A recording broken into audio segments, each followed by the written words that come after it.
Clic, clic. Waouh, tu fais hyper bien le clic. Merci. Abonne-toi.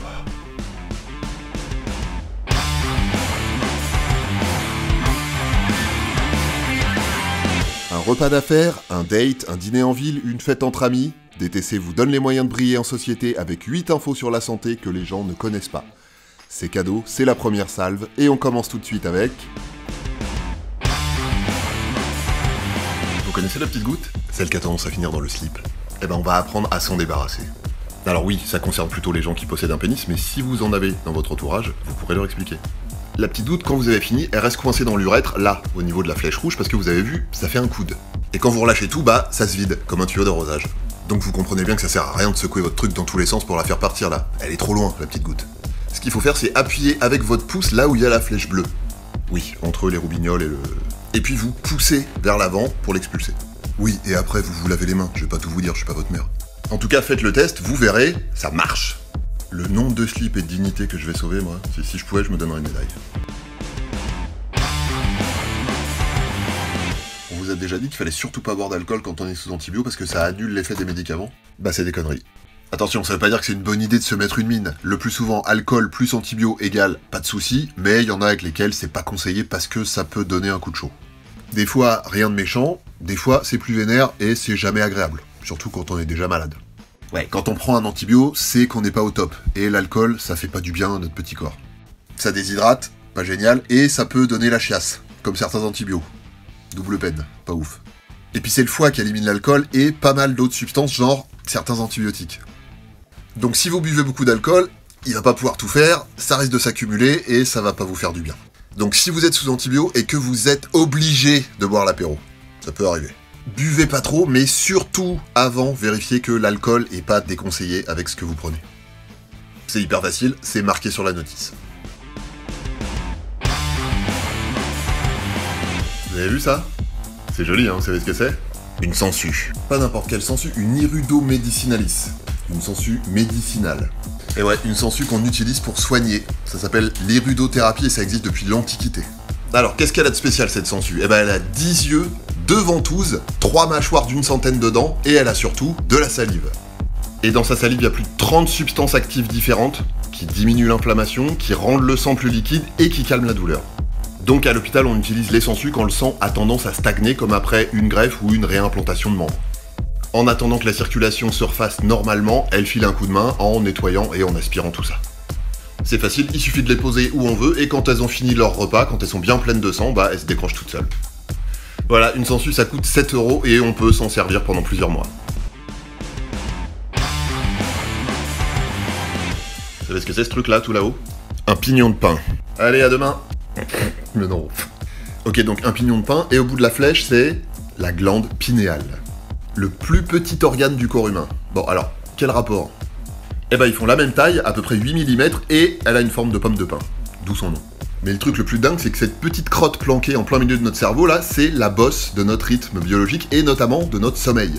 Comment c'est possible? Eh ben, c'est elle qui sécrète la fameuse mélatonine, qu'on appelle l'hormone du sommeil, même si, bon, c'est pas tout à fait ça, mais bref. Ce petit machin est tellement fascinant que Descartes, le philosophe, il pensait que notre âme était dedans. Et si vous googlez, vous allez trouver plein de trucs, genre c'est notre troisième œil, elle contient des cristaux qui vibrent, c'est une connexion divine, etc. Bon, en fait, c'est juste une glande et elle sécrète des neurotransmetteurs. Mais c'est déjà pas mal parce que vous avez vu, elle est surpuissante.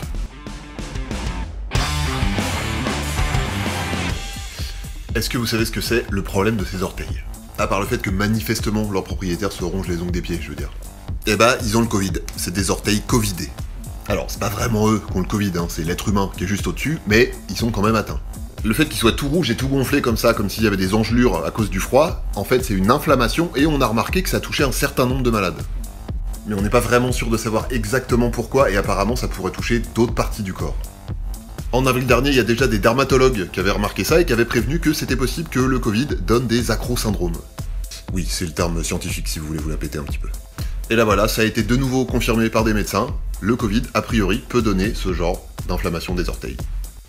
Chelou, hein, quand même, le Covid. Déjà que ça fait perdre le goût et l'odorat. Ah, remarque, peut-être pour ça qu'il se ronge les ongles des pieds, lui. Vous savez pourquoi vos pieds sentent le fromage? Si, vos pieds sentent le fromage, arrêtez un peu. Sur vos pieds, il y a des peaux mortes, de la sueur et une espèce de graisse qui s'appelle le sébum, et tout ça, ça fait un petit festin pour les bactéries. Donc les bactéries, elles se baffrent, et quand elles ont bien mangé, quand elles ont fini, elles rejettent diverses substances comme l'acide isovalérique qui donne cette odeur caractéristique. Parmi ces bactéries, il y en a qui sont de la famille des Brevibacterium. Et ces Brevibacterium, elles sont aussi utilisées pour l'affinage de certains fromages, comme le maroilles, le minster ou la raclette. Voilà, maintenant que vous savez que le fromage sent le caca de bactéries et que c'est les mêmes bactéries que celles que vous avez sur les pieds, il me reste plus qu'à vous souhaiter un bon appétit. Vous avez remarqué qu'il y a des gens qui sentent la weed? Enfin, leur sueur sent la weed. Dans ces cas-là, vous vous dites, il a fumé de la weed.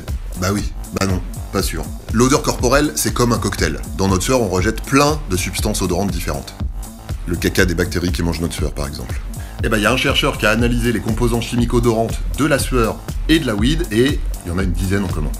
Ça veut dire que si vous avez les 10 dans le bon dosage, sans le faire exprès, vous avez réussi le cocktail parfait. Ça sent pareil. Ça dépend de plein de choses, ça dépend des bactéries, ça dépend de ce que vous mangez, mais résultat, votre sueur, elle peut sentir la weed alors que vous fumez pas de weed. Non mais me remerciez pas. Vous faites caca comment, vous? Assis? Bah oui. Vous êtes sûr que c'est la meilleure position? Bah non, faut crotter accroupi. Je vous explique. Quand le rectum se remplit, la pression augmente à l'intérieur et c'est ça qui vous donne envie de faire caca. Mais regardez, il y a un muscle qui entoure le tuyau là, juste en dessous du rectum. Il s'appelle le muscle puborectal et quand on est assis, ça tire dessus, du coup il est tendu, ça fait un coude sur le tuyau et ça passe moins bien. Alors que quand on est accroupi, le muscle il se détend et ça met le rectum et le trou de balle bien en face. Vous savez, comme les viseurs dans les avions de chasse. Du coup, le tuyau, il est tout droit et plouf, direct. Alors, c'est vrai, c'est pas facile de crotter accroupi. Si vous faites ça par terre, c'est pas propre. Et si vous grimpez sur la lunette des toilettes, c'est dangereux.